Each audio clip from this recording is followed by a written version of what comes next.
Today, the judge who approved the FBI raid on Mar-a-Lago, a Trump critic no less, will hear arguments on whether to unseal the affidavit that led to the search. Fox News contributor Lara Trump is here with what we can expect. Lara, great to see you as always. Look, Trump wants it. The media wants it. The nation needs it to fill in the gaps left by so many leaks from so many different sources. The big question is, will the judge do it? Well, gosh, I wish I could answer that question for you, Todd. I sure hope so, because I think many Americans have lost a lot of faith in our country, and their view of America since last Monday really has changed in a very profound way.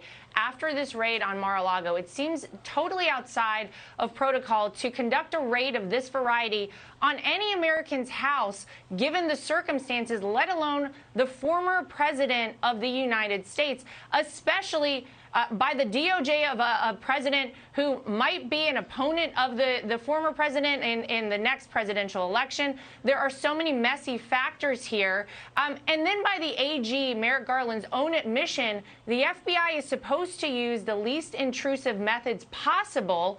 And yet you had this raid here. It makes no sense. There was full cooperation with my father-in-law's attorneys, his entire team, the FBI, the National Archives. Leading up to this, things were going totally fine. And then all of a sudden you have this raid on Mar-a-Lago. Why was it conducted in this way?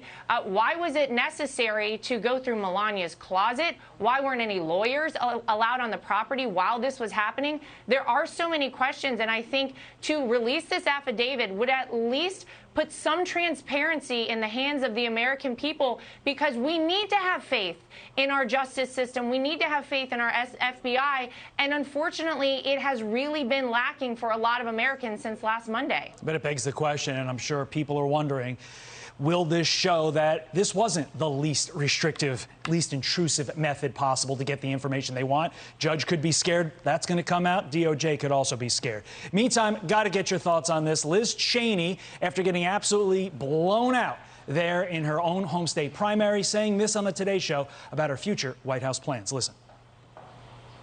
Are you thinking about running for president? It is something that I'm thinking about, and I'll make a decision in the coming months. I will be doing whatever it takes to keep Donald Trump out of the Oval Office. Well, to review, Cheney lost her primary as an incumbent by 40 points. That's unheard of. Why does she think not only the people of Wyoming, but the people of the entire country want her back in D.C. to keep up her Trump vendetta?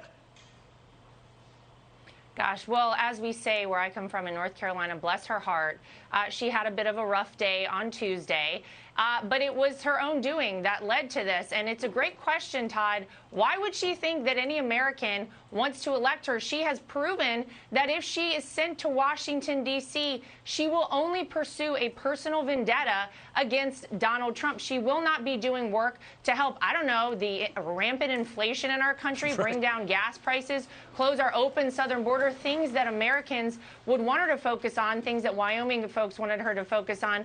Look, there's no way she's going to win if she runs for president, but she's allowed to give it a shot in America. Let's see. We always win when Lara Trump's on our air. I'll see you tomorrow morning. Thank you very much, my friend. You got it. All right. Subscribe to the Fox News YouTube channel to catch our nightly opens, stories that are changing the world and changing your life. From Tucker Carlson tonight.